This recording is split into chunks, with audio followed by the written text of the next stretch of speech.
Tac. Voilà. Alors, aujourd'hui, on va parler de l'importance de bien se connaître pour gérer les émotions fortes.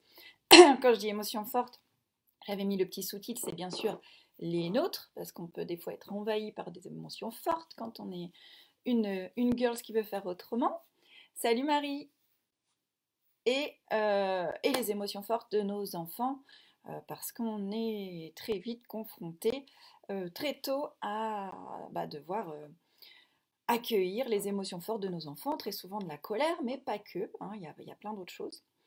Donc pour celles qui ne me connaissent pas, je suis Marine Kervella et j'aide des mamans qui se sentent à fleur de peau avec leur enfant atypique à goûter à plus de joie dans leur vie de maman, dans leur vie de femme en général, et en incarnant la maman qu'elles ont vraiment envie d'être, en devenant un modèle inspirant pour leur enfant. Donc moi, je voulais voir avec vous du coup comment bien se connaître pour gérer les émotions fortes. Alors j'ai utilisé le mot gérer, mais je ne suis pas tout à fait en phase avec ce mot-là, parce qu'on ne gère pas des émotions comme on gère un emploi du temps, comme on gère un compte bancaire. Voilà, donc ce mot-là, je ne l'aime pas trop. Moi, je préfère dire voilà, comment on fait pour mieux accueillir nos émotions, ou comment on fait pour apprivoiser les émotions fortes. C'est que les émotions, c'est naturel, c'est tout à fait normal et c'est même super utile. C'est vraiment ce qui fait de nous le fait qu'on soit un être humain. Alors, les animaux aussi ont des émotions, mais en tout cas, nous, on peut verbaliser les émotions. C'est ce qui fait qu'on se sent vivant et c'est vraiment hyper utile pour faire les bons choix, pour gérer notre vie, pour mieux prendre soin de soi, pour prendre soin de ses enfants. C'est vital, quoi. Les émotions, c'est la vie. Et du coup, si on se coupe de ces émotions-là, alors qu'elles ont besoin de nous traverser, elles ont besoin de s'exprimer, et ben si on se coupe d'elles, qu'est-ce qui va se passer? C'est souvent notre corps qui va parler à notre place, hein, et qui va somatiser. Alors ça peut être des maux de ventre, ça peut être des maux de tête, ça peut être des hauts le cœur, ça peut être des moments où on en a plein le dos, ça peut être des moments où on a des tensions là dans les cervicales, dans les trapèzes. En tout cas, le fait de contenir ces émotions-là, de se couper d'elles, elles vont forcément parler d'une manière ou d'une autre et très souvent elles parlent par le corps. Pour les enfants, c'est la même chose. Si les enfants ils se coupent de leurs émotions, si on ne leur permet pas d'exprimer leurs émotions, eh ben, ils vont trouver un autre moyen de le faire. Hein, ça peut être aussi s'ils n'arrivent pas encore à verbaliser leurs émotions, soit parce qu'ils n'ont pas encore la parole, soit parce que voilà, ils n'ont pas encore appris à verbaliser les choses, c'est un peu confus en eux, etc. Et ils n'arrivent pas à exprimer leurs émotions en les verbalisant. Du coup, ils vont les exprimer comme ils peuvent. Ça peut être en mordant, ça peut être en tapant, en étant agressif, en étant mal dans leur peau, en somatisant aussi. Hein, ça arrive très souvent que des enfants ils aient mal au ventre, mais c'est pas parce qu'ils ont trop. Alors ça peut être parce qu'ils ont trop mangé de bonbons ou ils ont mangé un yaourt pas frais, mais bon, la plupart du temps, ils ont mal au ventre parce qu'ils ont du stress, parce qu'ils ont des émotions qu'ils n'ont pas réussi à exprimer. Hein. Donc du coup, si l'enfant ne peut pas exprimer ses émotions, eh ben, il va les mettre en mouvement, il va les exprimer par le corps ou par des explosions de colère, des crises. Voilà. Il va les exprimer d'une manière ou d'une autre. Et c'est super important. Et les émotions fortes, enfin, nos enfants, c'est tout à fait normal qu'ils aient des émotions fortes. Et nous aussi d'ailleurs. Hein, même si dans dans notre société, avec notre éducation, on a eu l'habitude de les minimiser, ces émotions, de passer très vite à autre chose. Hein, voilà, je suis triste, mais non, je continue, la vie continue, etc. On passe vite à autre chose.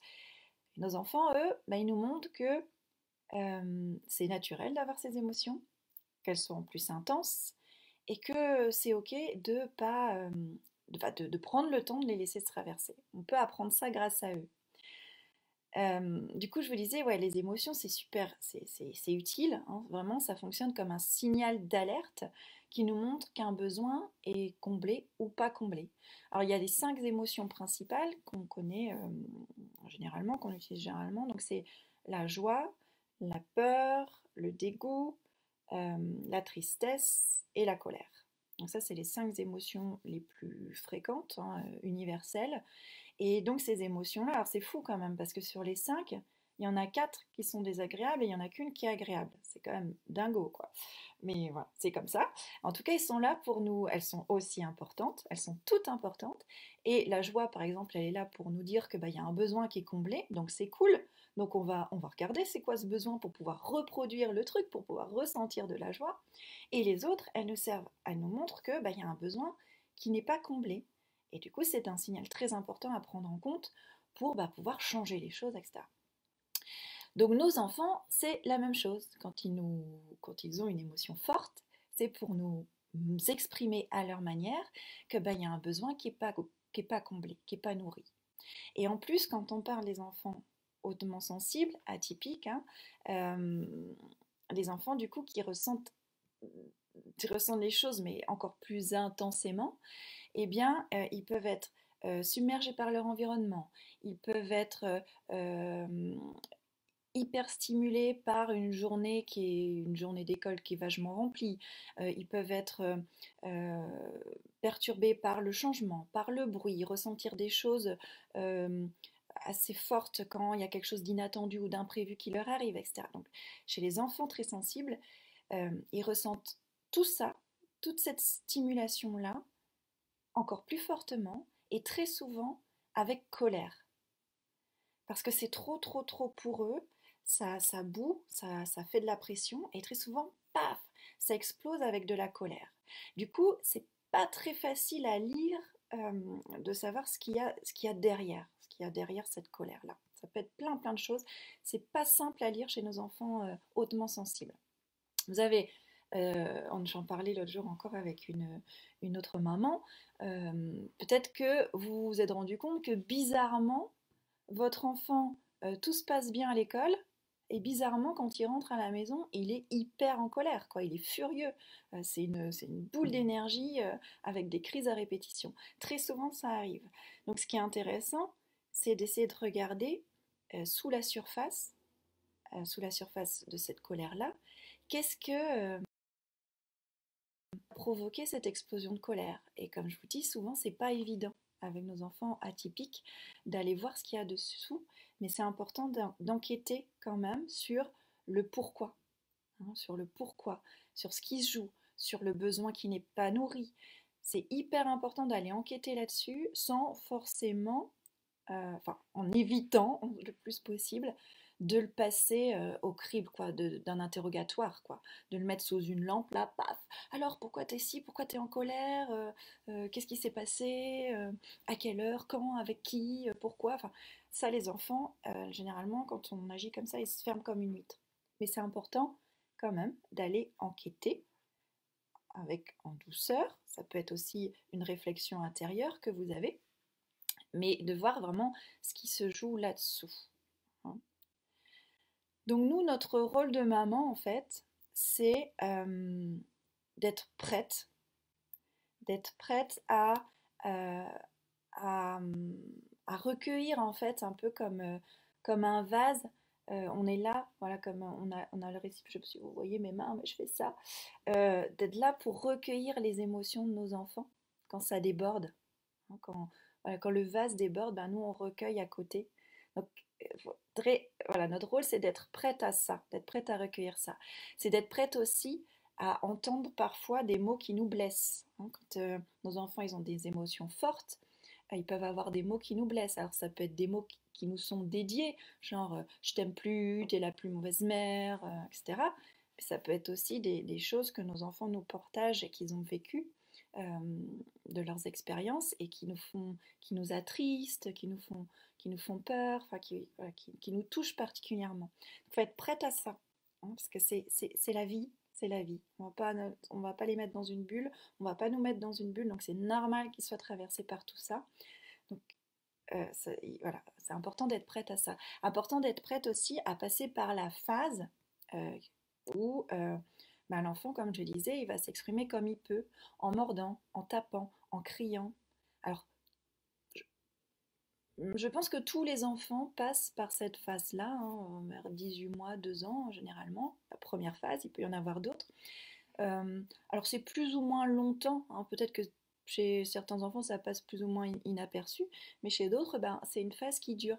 Il faut être prête à ça, parce que c'est normal. Mais il ne s'agit pas, hein, voilà, je dis pas qu'il s'agit de les laisser tout faire, de se laisser mordre, de se laisser taper, de se laisser crier dessus, Non. Mais en tout cas, cette phase, elle est normale, et il faut le savoir. Et c'est encore plus... Enfin, comment? Déjà, de savoir que cette phase existe, c'est important. Et de savoir qu'en plus, avant l'âge de 7 ans, l'enfant, il a vraiment besoin de l'aide d'un d'un adulte pour l'aider à réguler ses émotions. Parce que c'est une histoire de maturité du cerveau. Avant 7 ans, c'est le bordel. Dans le cerveau émotionnel, c'est le bordel. Enfin, le cerveau émotionnel vit, mais le cortex n'est pas mature pour pouvoir réguler tout ça, pour pouvoir apprivoiser les émotions et bien comprendre ce qui se passe. Du coup, il a vraiment besoin d'un adulte. Jusqu'à 7 ans, moi je dirais que voilà, c'est toute une vie, puis de toute façon le cerveau il est mature que vers 25 ans. Donc voilà, et il y a même des adultes, on a l'impression qu'ils n'ont pas le cerveau mature parce qu'ils n'arrivent pas du tout à gérer leurs émotions. Mais en tout cas, 7 ans c'est un repère. Donc être là pour ça, pour les aider, et puis ensuite, euh, pour les aider en fait à gérer la crise, et à recueillir, à être présent, et ensuite leur apprendre à apprivoiser leurs émotions, hein, pour savoir comment les exprimer d'une autre manière, qu'en tapant, en mordant, etc. Euh, voilà, pour diminuer tous ces moments chaotiques. Donc déjà l'aider, accueillir, et dans un deuxième temps, lui apprendre à apprivoiser ça pour que ça se passe le mieux possible. Et alors, Gwen, coucou Gwen, tu me dis, ah oui, ça je connais très bien le jeu du vase communicant. Quand ça va bien à l'école, c'est compliqué à la maison et inversement. Les périodes s'enchaînent ainsi depuis plusieurs mois. Et oui, il y a des moments comme ça de décharge, de décharge. Et très souvent, c'est ça va bien à l'école et à la maison, pouf, ça explose, ça déborde. Et du coup, on se dit, mais qu'est-ce que j'ai fait, quoi? Pourquoi est-ce qu'on porte comme ça avec moi? Il y a quelque chose que je fais mal, voilà, ou ils me respectent pas, voilà, on se met tout ça. Mais en fait, c'est hyper fréquent, c'est la décharge émotionnelle qui se passe à ce moment-là, et en plus avec la personne avec qui il a le plus fort attachement très souvent, et c'est très souvent nous, les mums, hein, on connaît ça. Du coup, pour gérer ça le mieux possible, hein, pour être là, pour gérer ses décharges émotionnelles, pour l'aider à apprivoiser ses émotions, à apprendre à les exprimer autrement, euh, eh bien, on a besoin d'être un roc solide, un roc rassurant. Et bien sûr, on va pas tout le temps l'être, ce roc solide et rassurant, parce qu'on est humaine, parce qu'on n'est pas parfaite, parce que c'est pas possible. Et du coup, on va très souvent être déstabilisé par les émotions fortes de nos enfants. Hein, au lieu d'être ce roc-là, on va nous aussi être touchés et déstabilisés. Et c'est normal. Et c'est normal de ressentir de la colère quand il nous écoute pas, ou quand il veut pas coopérer, ou qu'il nous parle mal. C'est normal de ressentir de la tristesse euh, quand, par exemple, les moments de séparation à la crèche, à l'école ou autre sont difficiles, ou quand il nous dit maman, je te déteste. C'est normal d'être touché, hein, parfois. C'est normal, donc on peut avoir de la colère, on peut avoir de la tristesse, on peut avoir de la peur aussi, quand notre enfant il se met hors de lui, puis qu'on a peur qu'il se fasse mal, ou qu'on a peur de toutes ces angoisses, etc., toutes ces émotions fortes. Voilà, donc nous aussi on est déstabilisé, on a des émotions, on est humaine. On peut avoir, alors je parle d'émotions, mais ça peut être aussi des sentiments comme la culpabilité, la honte. Ça, c'est des choses qu'on se porte aussi en tant que maman, voilà, par rapport au regard des autres, par rapport au décalage entre la maman qu'on a envie d'être et la maman qu'on est parfois et qui nous plaît pas. On peut avoir de la culpabilité. Donc tout ça, on les a. On peut être déstabilisé par plein d'émotions, plein de sentiments qui peuvent nous empêcher d'être ce roc solide et rassurant là dont nos enfants ont besoin.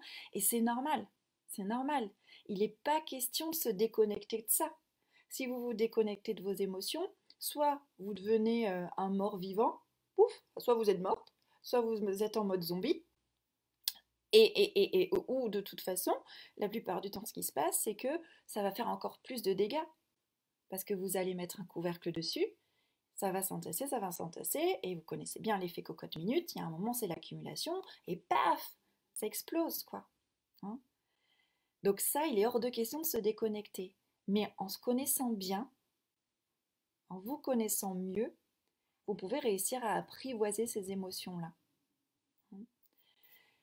L'émotion la pire du pire, que ce soit chez notre enfant ou chez nous, enfin, c'est généralement avec l'émotion avec laquelle on a le plus de mal, qui nous rend le plus coupable, c'est la colère. C'est la colère qui nous emporte, hein, en tant que parents, et qu'on regrette bien souvent, qui nous fait parfois dire des choses et réagir, avoir des réactions excessives avec nos enfants. Et souvent, voilà, là, on a une forte culpabilité.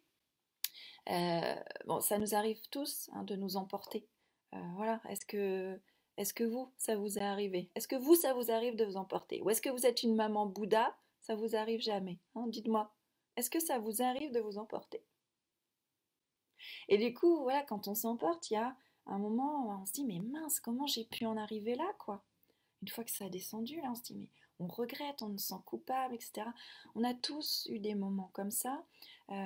Moi aussi, moi aussi, c'est pas parce que je suis de ce côté-là de la caméra en train de vous parler de l'importance de se connaître pour bien gérer les émotions fortes que je me suis jamais emportée. Non, bah, ça m'est arrivé, j'en suis pas fière, hein, mais ça m'est arrivé de plaquer mon aîné sur son lit au moment du coucher parce que j'en pouvais plus.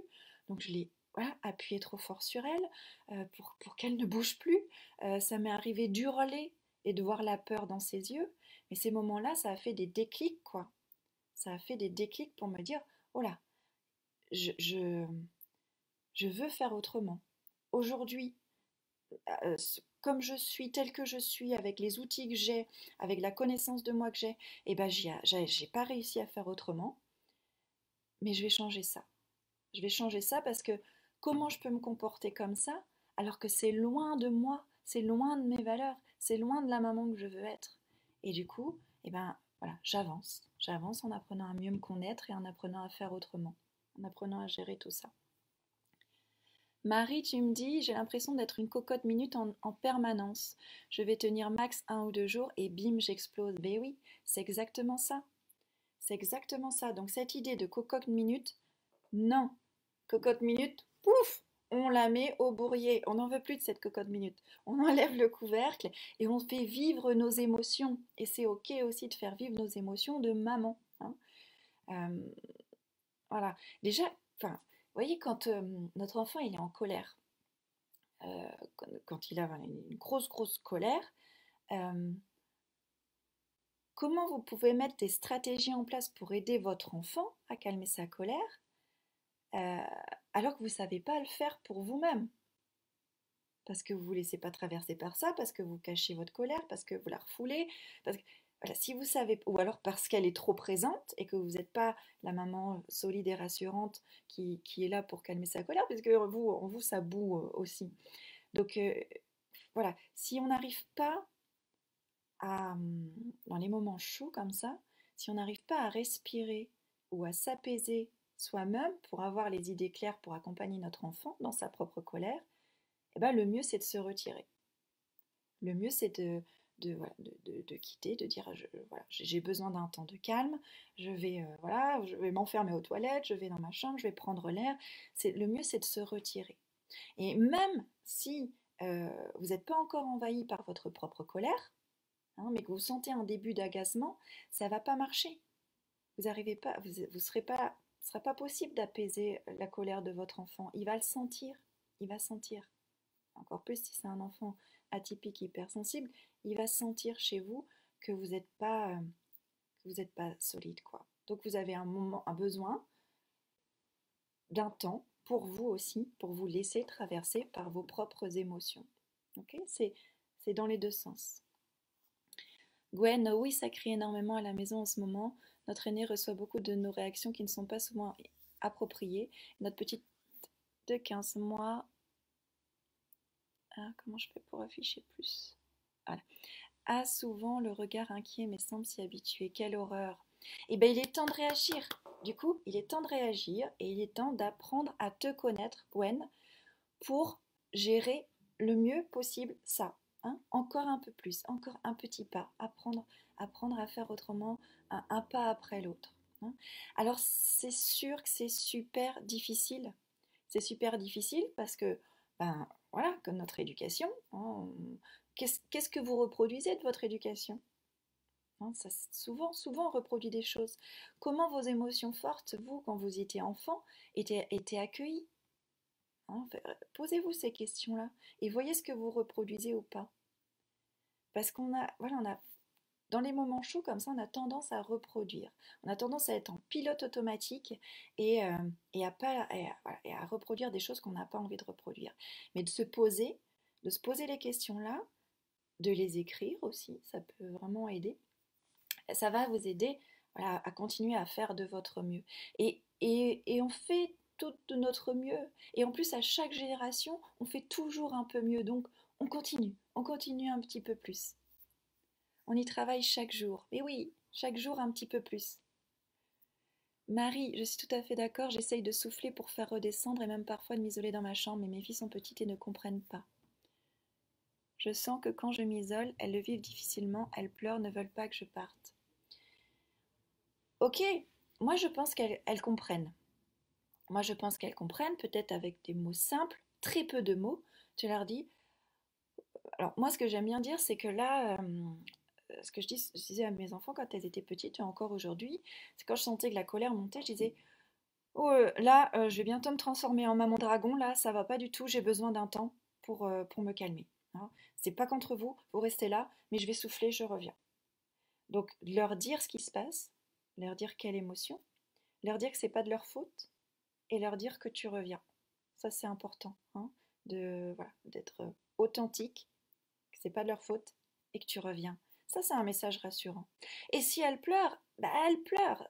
Elles aussi, elles sont en proie avec leurs émotions, elles se demandent ce qui se passe, surtout si c'est nouveau, surtout si t'es pas très à l'aise avec le fait de les laisser. Mais au fur et à mesure, elles vont comprendre et elles vont apprendre de toi que bah, c'est une excellente manière d'apprivoiser tes émotions fortes, hein. Plutôt que de décharger ta colère sur elles ou ton émotion forte, eh bien, voilà, tu vas prendre soin de toi pour revenir ensuite pour elles. Et c'est ok. Qu'est-ce qui est le mieux?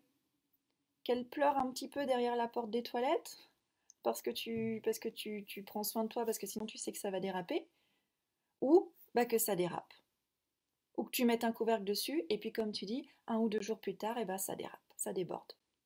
C'est quoi le mieux, tu vois? Du coup, enfin, ouais, comment on peut... Déjà, c'est important parce que comment on peut reconnaître et accueillir les émotions de notre enfant si on ne les reconnaît pas pour nous? C'est super difficile. C'est super difficile. On peut... Enfin, c'est... Vous voyez bien, quand on essaye d'apprendre à quelqu'un quelque chose qu'on, comment, qu'on s'approprie pas, qu'on n'adapte pas pour nous, qu'on n'intègre pas pour nous au quotidien, bah, on explique vachement mal aux autres. Quand on essaye de... euh, enfin voilà, c'est pour bien sentir ce qui se passe chez les autres, surtout en termes d'émotion, en termes de psychologie, en termes d'empathie, tout ça, il faut déjà les écouter chez nous. Il faut déjà s'entraîner chez nous. C'est un entraînement. Okay, et bah, c'est pas facile de reconnaître nos émotions quand trop longtemps on les a pas écoutées. Quand trop longtemps on s'est coupé de nos émotions. On s'est coupé, comme si on avait coupé là, pouf, la tête, le corps, le cœur, tout est séparé là, tout est coupé. Tout est en pièces détachées, éparpillées, depuis trop longtemps.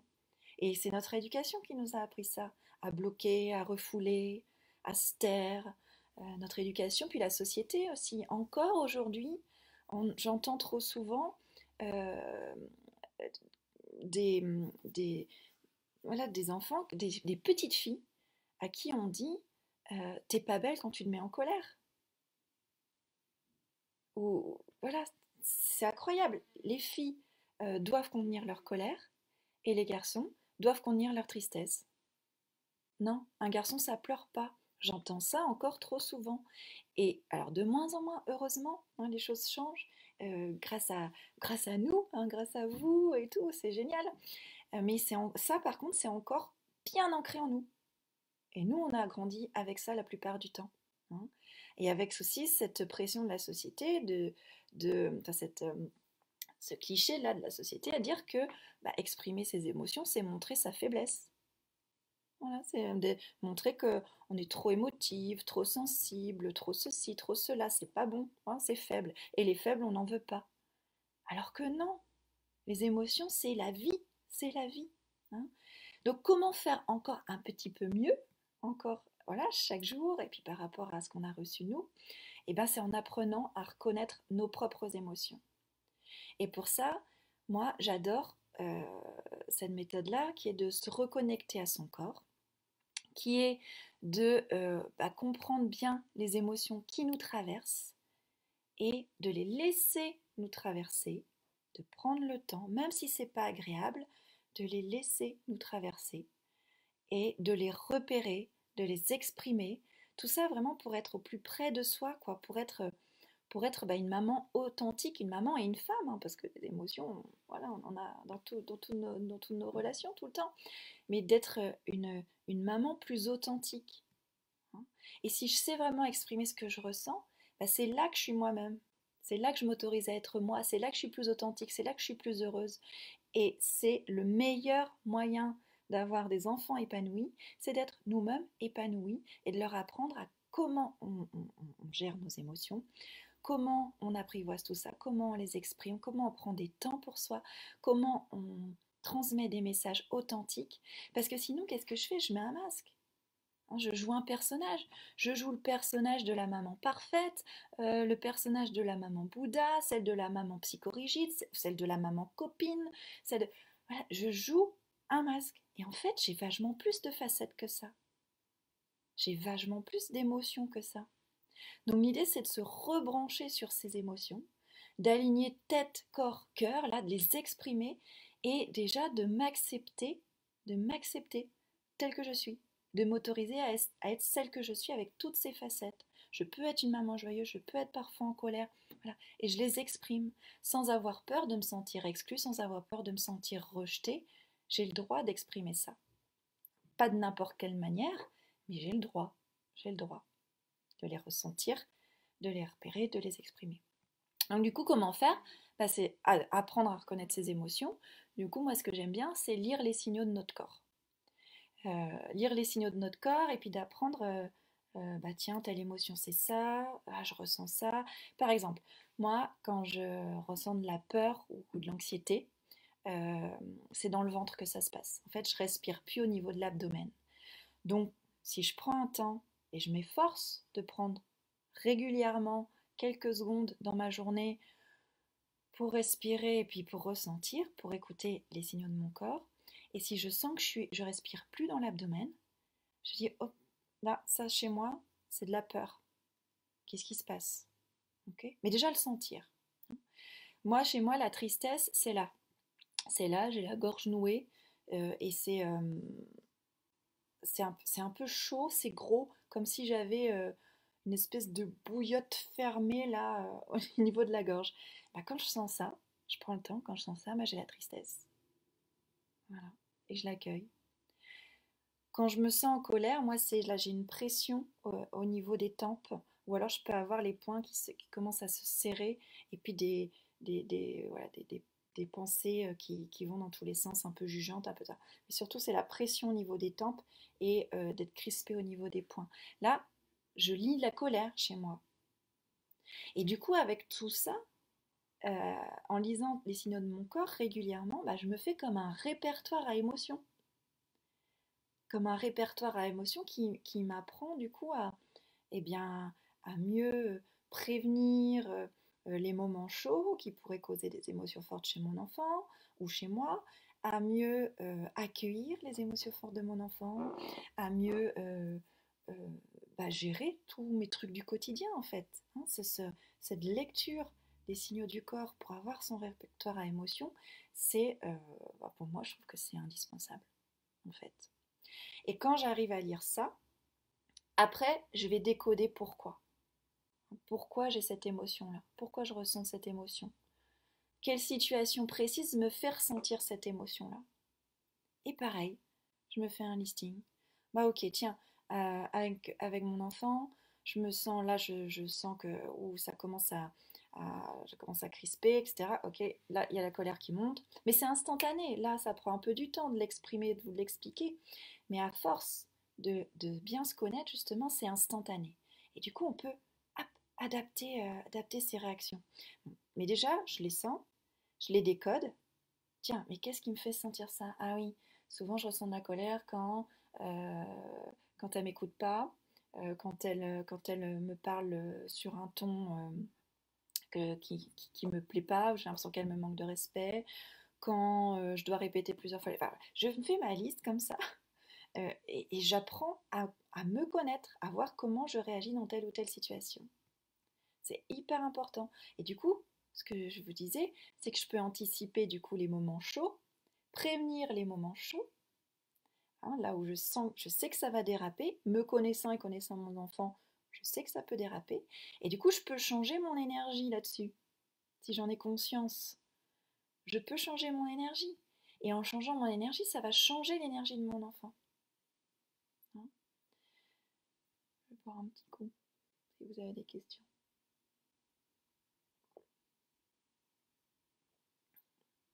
En tout cas, surtout, hein, c'est Marie, tu disais ça, hein. Surtout, faites pas l'erreur de vous forcer à ne pas ressortir des émotions qui vous dérangent. Par exemple, la colère.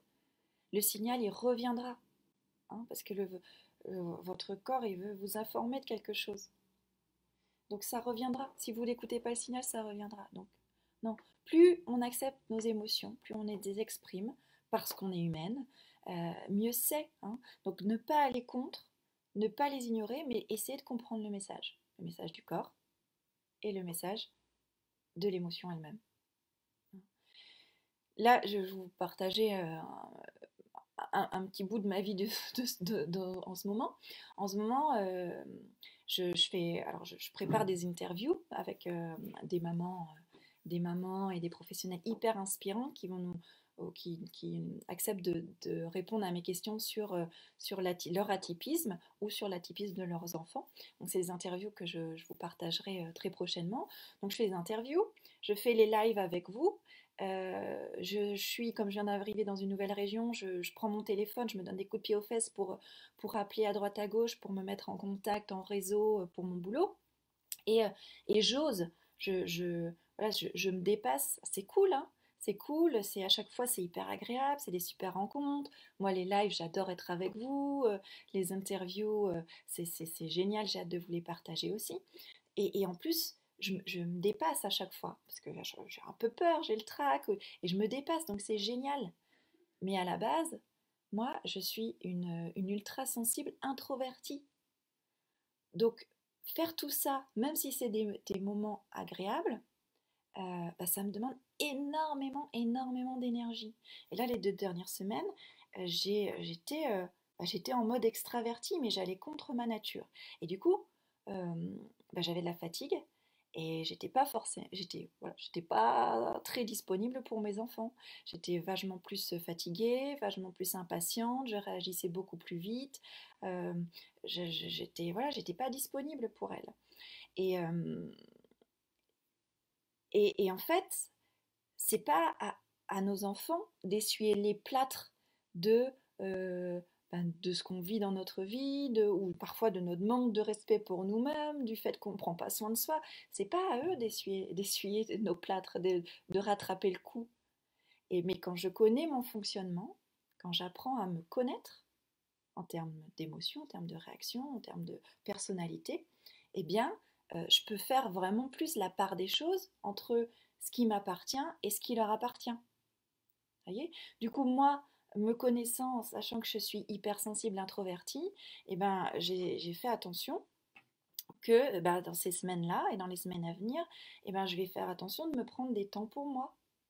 Et je vais bien les prendre, ces temps pour moi. Je vais me prendre des plages dans mon agenda de ressourcement, ne serait-ce que 5 minutes. Hein, souvent, voilà, on me dit, mais oui, mais j'ai pas le temps, j'ai pas le temps. J'ai souvent dit, j'ai pas le temps.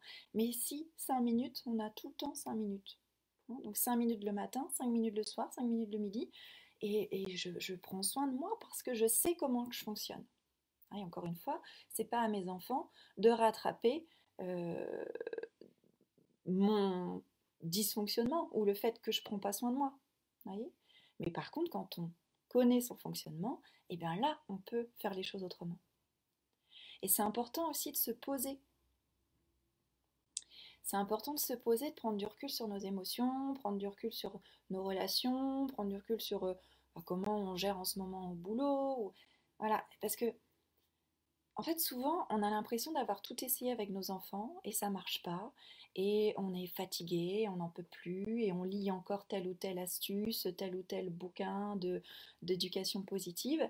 Mais en fait, on n'y arrive pas parce qu'on rumine, parce qu'on a des pensées qui tournent en boucle, en rond, parce qu'on est avec ce trop plein d'émotions. Donc c'est important de prendre du recul sur les situations et de se challenger sur les situations qu'on vit dans notre vie avec nos enfants ou autres, avec des questions, hein, en faisant un petit pas de côté et de se regarder en tant que témoin, en tant qu'observateur, pour mieux comprendre ce qui se passe chez moi, mieux comprendre ce qui se passe chez l'autre. Et parfois, c'est bon d'être aidé par un regard extérieur qui va vous aider à faire ce pas de côté, justement pour être témoin de vos émotions, pour être témoin des émotions de votre enfant, pour sortir la tête du guidon, hein, et puis pour vous permettre de vous poser, de prendre ce temps-là de, de recul, quoi, de recul nécessaire. Gwen, tu me dis, actuellement, je lis des BD super intéressantes sur les émotions. Oui, Dardmela, oui, oui, oui, je les ai lues. Super, merci Gwen pour le partage. Elles sont excellentes, ces BD. Elles sont excellentes. C'est très, très bien décrit. Si vous pouvez voilà, les acheter ou vous les prêter, c'est vraiment génial. Cool. Et du coup, je vous dis, quand on arrive à mieux se connaître, à comprendre son fonctionnement, eh bien, vous arrivez à être plus présente pour votre enfant. Quand lui aussi il est envahi par des émotions fortes et que vous voulez l'accompagner avec bienveillance, vous êtes prête pour ça. Hein. Vous arrivez aussi à faire la part des choses entre ce qui vous appartient et ce qui lui appartient. Ça, c'est super important d'être lucide là-dessus. Vous savez aussi comment réagir si jamais vous n'êtes pas dispo, parce que vous n'êtes pas forcé d'être dispo tout le temps. Hein, si vous avez aussi besoin d'accueillir vos émotions fortes avant celles de votre enfant, vous savez plus comment réagir. Hein, Marie, du coup, tu sauras peut-être plus comment réagir si tu te connais bien, si tu vois ce qui se joue en toi. Hein. Et puis aussi, vous savez comment réparer si vous dérapez.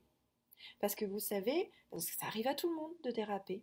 Hein, mais ce qui est important, c'est de prendre ce temps-là pour digérer la situation, pour vous laisser traverser par votre émotion, pour voir ce que vous avez dit, ce que vous avez fait, si c'est ok, pas ok, et pour avoir cet état d'esprit positif pour aller réparer, pour aller voir votre enfant, pour avoir la discussion, pour vous excuser, pour lui dire ce qui s'est joué en vous. Et voilà, ça c'est super important. Pour arriver à tout ça, euh, soit vous appliquez ce que je vous ai partagé aujourd'hui, c'est déjà des pistes. Et puis pour celles qui veulent être accompagnées, avoir un regard extérieur pour comment 1, 2, 3, je recommence, apprivoiser leurs émotions fortes et leurs réactions excessives, vous pouvez me contacter en MP, en message privé, puis on en discute avec plaisir. Je vais vous laisser reprendre le cours de votre journée, méditez à tout ça, partagez-moi vos questions, vos commentaires, et puis on en rediscute sur le groupe avec plaisir. Je vous dis ciao!